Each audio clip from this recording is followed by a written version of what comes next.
Hello po, welcome sa ating Be Empowered program. And gusto ko po na i-inform yung bawat isa sa inyo na itong program na ito ay dedicated para sa ating mga OFW, mga kababayan natin working abroad.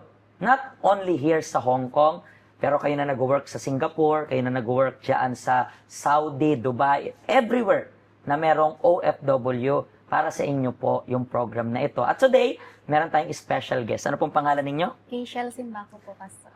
Ma'am Kayshel, taga saan po kayo sa Pilipinas? Taga Isabela po. Taga Isabela, Ilocana. Yes po. Okay, so gano'n na rin po kayo katagal na nag-work abroad? 1 year and 9 months po sa una kong employer. Tapos dito po sa Panibago is 1 month pa lang po. 1 month pa lang? Yes po. Okay, Kasi so terminate po kasi na-terminate ka? Okay, Yes. maganda. First time mo, tapos na-terminate ka.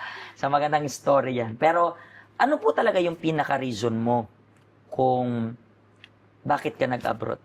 Actually, Pastor, wala po talaga akong balak mag-abroad. Kasi nung nandun po ako sa Pinas, marami na po akong racket kasi nag-online selling ako. Tapos nagpapautang ako ng mga bigas sa mga kakilala ko, ganun. Marami po akong racket. Tapos yung kaibigan ko po kasi na nagtatrabaho sa agency, sinabihan niya ako, ang dami ko nang natutulungan, ikaw na kaibigan ko, hindi man lang kita mapalipad, sabi niya. Kaya nilaro niya, ginawa niya lang yung mga application ko, parang laro-laro lang po. Walang kaseryoson, tumatawa lang ako. Hanggang sa, sabi ko, wala akong panggastos, sabi ko. Meron yan, sabi niya. Pero naitataon po na tuwing tatawagan niya ako, nakakasingil ako ng mga pautang ko. So talagang nakakapagbayad ka, parang gano'n? Kaya po, sakto pong may pang-medical ako, may pang-bayad sa ganito, ganyan. Kaya po, napoprovide po lahat ng time na yon. So, napoprovide lahat ng yon. Pero, paano yung work mo doon sa Philippines nung nag-abroad ka? May iniwanan ka or tinigil mo na rin? Tinigil ko na po yung business ko po na nagpapautang. Tapos meron din po akong ekstrang trabaho po sa gabi kasi meron pong casino sa may bayan po. Sa baba niya po kasi may restaurant, Chinese restaurant. Doon po ako may extra din sa gabi. Okay, so, lagi kong tinatanong sa mga guests natin kung ano yung pinaka-reason, pero medyo kakaiba yung reason mo kasi parang, laro-laro lang. Opo. And then, yung pagdating mo dito sa Hong Kong, I believe na yung kultura is ibang-iba. Yes po. So, basically, yung experience mo dito working abroad is dito lang talaga sa Hong Kong. Pero ano yung hindi mo makakalimutan na experience mo dito sa abroad? Bali po yung sa employer ko po, nung nagkaroon po kami ng argument about po doon. Nung una po kasi, Pastor, okay naman sila sa akin. Pero meron lang akong hindi gusto sa kanila na tuwing gabi-gabi po silang nag-aaway, tapos murahan, at lagi po may pulis talagang pumupunta sa bahay nila. Dahil po sa awayan, mga kapitbahay na bumulabog. So, ang nangyayari pong ganyan, wala pong peace of mind sa trabaho ko. Kaya kung ano po yung nakikita ng mga bata, yun din yung ginagawa. Parang sa akin po ginagawa, nag-aaway sila, ako din yung inaaway. Parang ganun po. Magulo po talaga. So, yung alaga mo dito is bata lang talaga? Opo, dalawa po. So, tumagal ka sa kanila ng 1 year and 9 months po. 9 months lang? 1 year and 9 months? Opo, gusto po nila akong i-renew. Nung time na po yung magbabakasyon sila, long vacation po, sabing ganyan, pwede ba nating ayusin yung contract mo kasi aalis kami? Sabi niya ganyan. Sir, it's too early ka kung ganyan. Sabi niya ganyan. Hindi, it's okay, sabi po niya.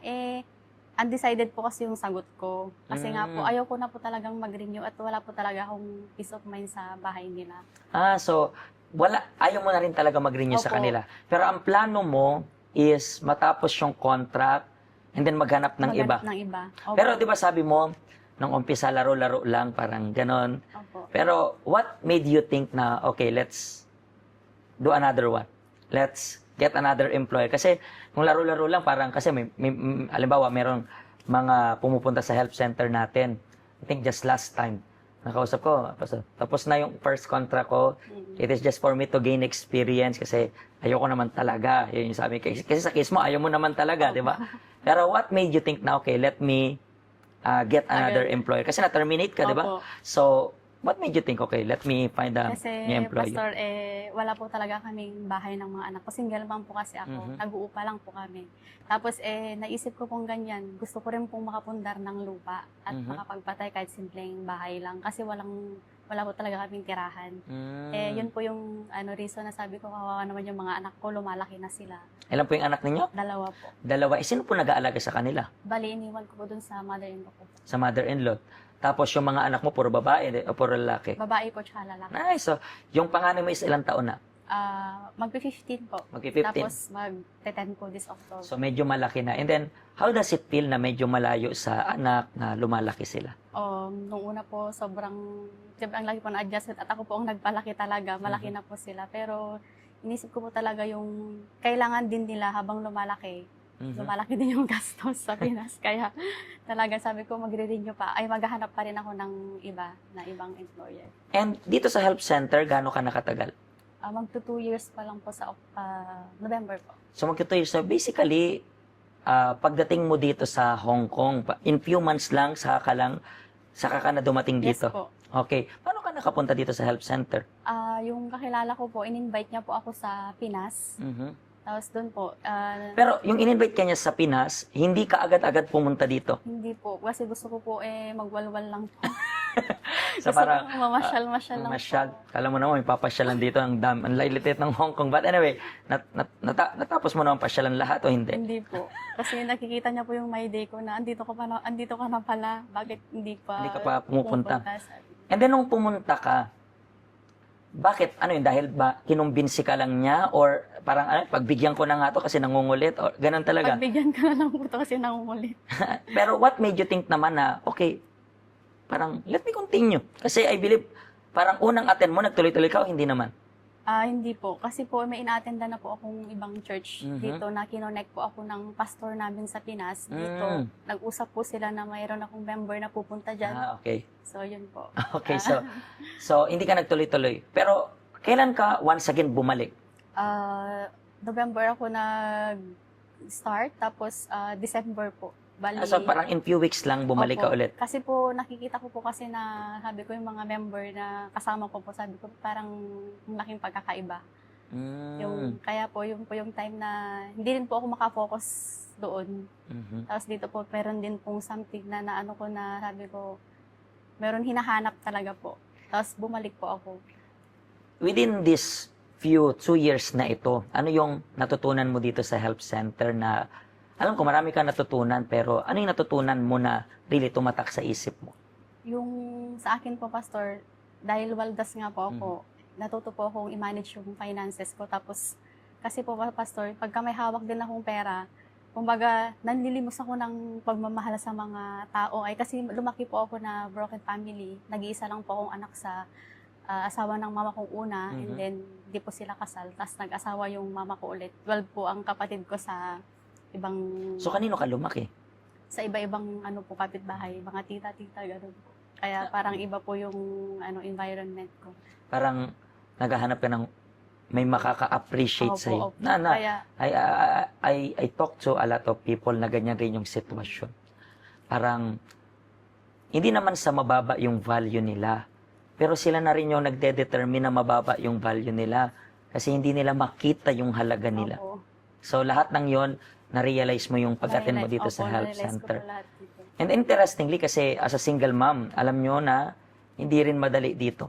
Yes. Diba? Kailangan ng pagpupursige, kailangan ng, actually, pag titingnan natin yung nandito sa Hong Kong as of now, maraming mga single mom rin. That's why I believe itong story mo, makaka-relate yung marami sa kanila.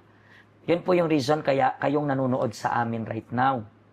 Siguro, just like her, hinahanap ninyo yung magpapahalaga sa inyo na at the end of the day, ikaw lang rin naman yung dapat makarealize ng halaga mo.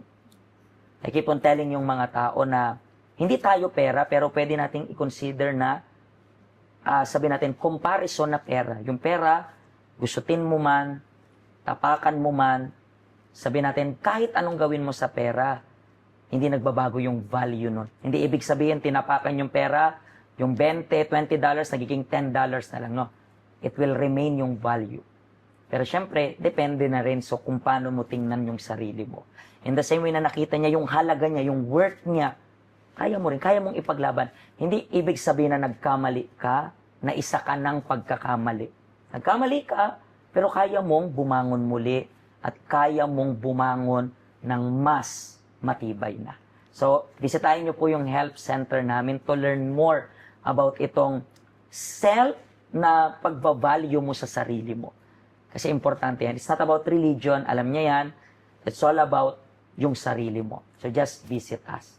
Thank you very much sa pag-share mo po ng story and I believe na maraming makaka-relate sa story mo. Thank you very much po. And thank you very much din po sa lahat ng sumubaybay ng program na ito. Pagpalain po kayong lahat ng Diyos.